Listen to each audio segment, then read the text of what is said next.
Olá, boa noite. Hoje, 2 de abril, é o Dia Mundial da Conscientização sobre o Autismo. A data foi lembrada com um debate na Comissão de Direitos Humanos do Senado.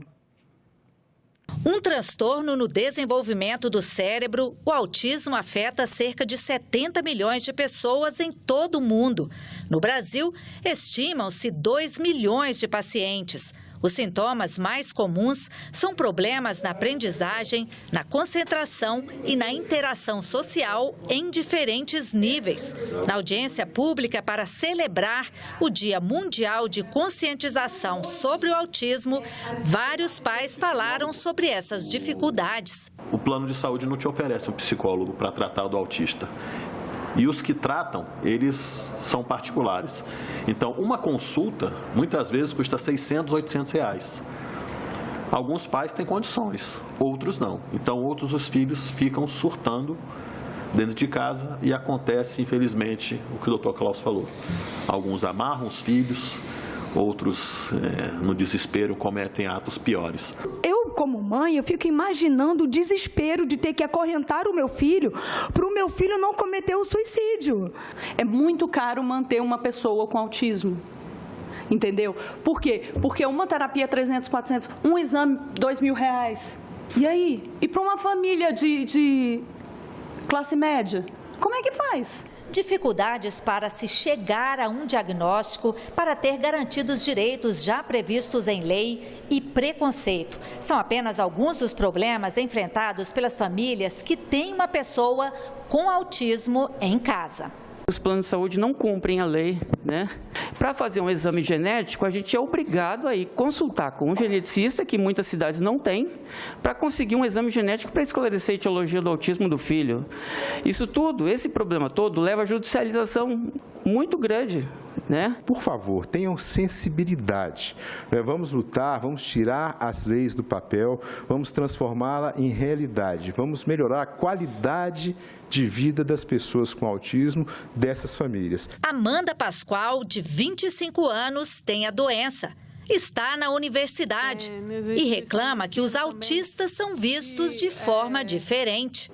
A pessoa aprender de uma forma diferente, ela precisar de recursos para aprender de sua forma, precisar de um tempo diferente, não é privilégio, não é tratamento especial. Ainda existe muito desse preconceito de que a pessoa com deficiência seria uma pessoa menos capacitada. O preconceito existe, nós sabemos que, além de ampliar direitos, que nós assegurar os que estão na lei, ampliar e também combater todo tipo de preconceito em relação à pessoa com deficiência, no caso dos autistas. A Comissão de Assuntos Econômicos pode votar nesta terça-feira projeto que proíbe a concessão de incentivos da Lei Rouanet a projetos culturais que tenham condição de gerar lucro. Desde 1991, a Lei Rouanet é o principal mecanismo de incentivo à cultura no Brasil. Projetos são encaminhados ao governo federal e, se forem aprovados, estão aptos a conseguir patrocinadores. Estes podem deduzir do imposto de renda parte ou até 100% do valor investido. A lei, no entanto, não diferencia projetos de rentabilidade garantida. Para o senador Lazier Martins, essa é uma distorção e, por isso, ele apresentou uma proposta que proíbe a concessão dos incentivos da Lei Rouanet a projetos que tenham potencial lucrativo. Segundo o autor, os recursos públicos devem ser direcionados a quem realmente precisa do apoio governamental. O relator da matéria, senador José Medeiros, deu parecer favorável, afirmando que a proposta traz economia aos cofres públicos. Segundo ele, só em 2015, a Lei Rouanet representou uma renúncia de R$1 bilhão. O texto também estende a proibição a projetos culturais que incentivem a prática de crimes ou atentem contra a moral pública. E também nesta terça-feira, o Congresso Nacional deve examinar o veto presidencial ao Refis, Programa de Refinanciamento de Dívidas Tributárias de Micro e Pequenas Empresas optantes pelo Simples. Para o presidente do Senado, Eunício Oliveira, o veto ao Refis para pequenas empresas não se justifica. Nesses últimos 10 anos, nós fizemos 17 refis. Inclusive, anistias foram feitas.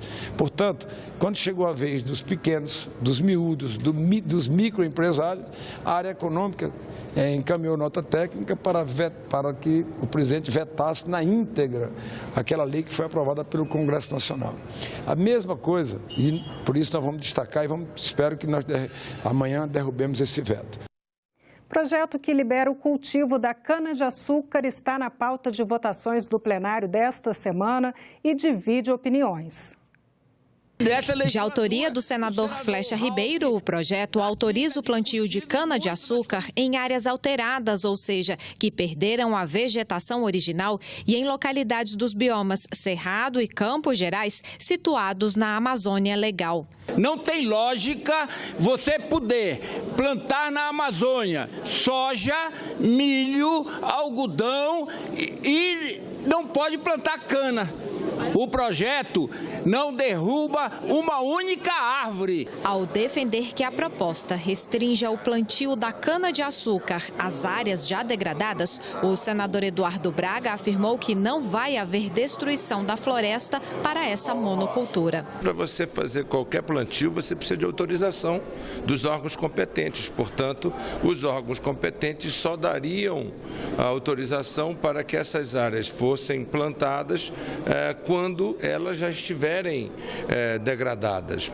Pelo projeto, o cultivo da cana-de-açúcar na Amazônia Legal está condicionado à proteção do meio ambiente, à conservação da biodiversidade, ao uso racional dos recursos naturais e de tecnologia apropriada, ao desenvolvimento econômico e social da região e à ocupação de áreas degradadas ou de pastagens. O senador Randolfo Rodrigues vai tentar adiar a votação mais uma vez. Segundo ele, a plantação da cana pode destruir a Amazônia. O próprio projeto, então, entra em contradição contra a própria lei existente.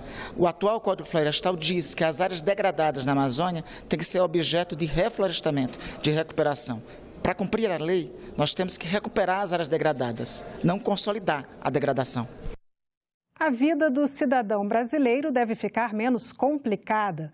É o que promete um conjunto de sugestões da Comissão Mista do Congresso, que discutiu alternativas para reduzir a burocracia na emissão de documentos e nos processos judiciais. Os senadores já começaram a votar projetos com esse objetivo. A partir de hoje, você acompanha aqui no Senado Notícias uma série de 4 reportagens sobre a desburocratização. Por que a burocracia existe? O Estado cria alguns aparatos, alguns mecanismos, por um lado, para motivar, às vezes, o comércio, mas também, por outro lado, talvez para proteger o consumidor. Se você exagera nessa dosagem desses mecanismos, acaba que você prejudica, vamos dizer assim, essa relação consumidor-empresa, E aí acaba que isso aí freia, às vezes, a atividade econômica. Para este contador, a partir do momento em que a burocracia para de controlar a segurança das ações e começa a criar dificuldades, ela deixa de ter importância. Se você precisa mandar uma cópia de uma identidade, escanear um contrato de locação, para que eles tenham a referência, isso é importante. Mas a partir do momento que pede um documento autenticado e eles não têm competência para ir na Polícia Civil confirmar se o documento é verdadeiro ou não, aí realmente a burocracia é um excesso. Eu tinha comprado o carro estava pago, mas na hora de transferir não aceitaram porque a firma tinha 3 sócios, um deles não rubricou. Então, quer dizer, se os outros 2 rubricou, tinha CNPJ, tudo direitinho, poderia ter facilitado, mas não facilitou. Grande parte dos problemas que nós temos de burocratização é órgãos públicos que impõem desnecessárias regras ou até abusivas regras para coagir o indivíduo a pagar tributos ou pagar determinadas punições administrativas, sem o justo motivo. E essa morosidade tem irritado muita gente. Você acha que cartório é um sinônimo de burocracia? É sinônimo? É burocracia física, minha filha, é burocracia. Hoje, por exemplo, eu perdi uma tarde de trabalho vindo aqui no cartório para, enfim, dizer que, através de uma assinatura do tabelião, dizer que eu sou eu, né? Não é possível que não exista um outro método, né, para a gente agilizar o nosso dia a dia, que não seja vir ao cartório, né? Eu estou fazendo um contrato de aluguel e tive que vir aqui para reconhecer firma em um monte de papel. Os tabeliães lamentam que a sociedade não enxergue o valor que os cartórios têm no combate a fraudes, como a falsificação de assinaturas, cédulas de identidade e procurações. Todo procedimento burocrático você tem que vir ao cartório.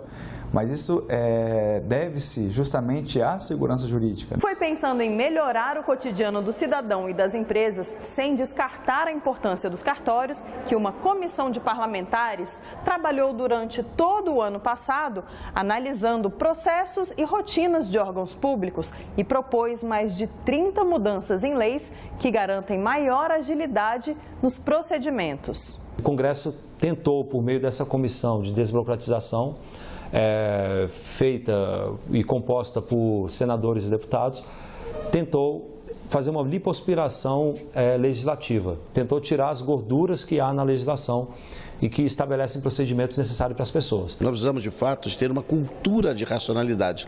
Isso se dá através, portanto, de um método permanente. A comissão mista foi instituída com esse propósito, exatamente com a visão de apresentar uma coletânea de atos normativos que pudessem colaborar com esse objetivo, focado em alguns itens específicos, especialmente facilitando a questão da vida empresarial, o que diminui o custo do Brasil, facilitando a vida dos cidadãos para torná-la mais leve, mais simples, ao mesmo tempo tornando a justiça mais rápida.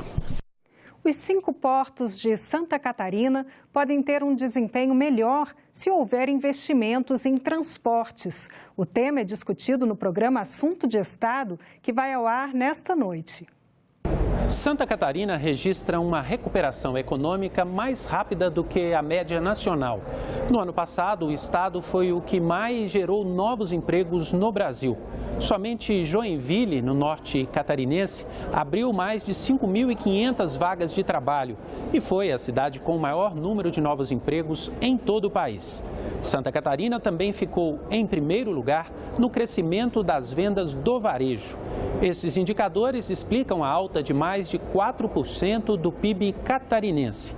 Embora os números tragam otimismo, a falta de investimentos em infraestrutura pode impedir que a economia cresça de forma sustentável.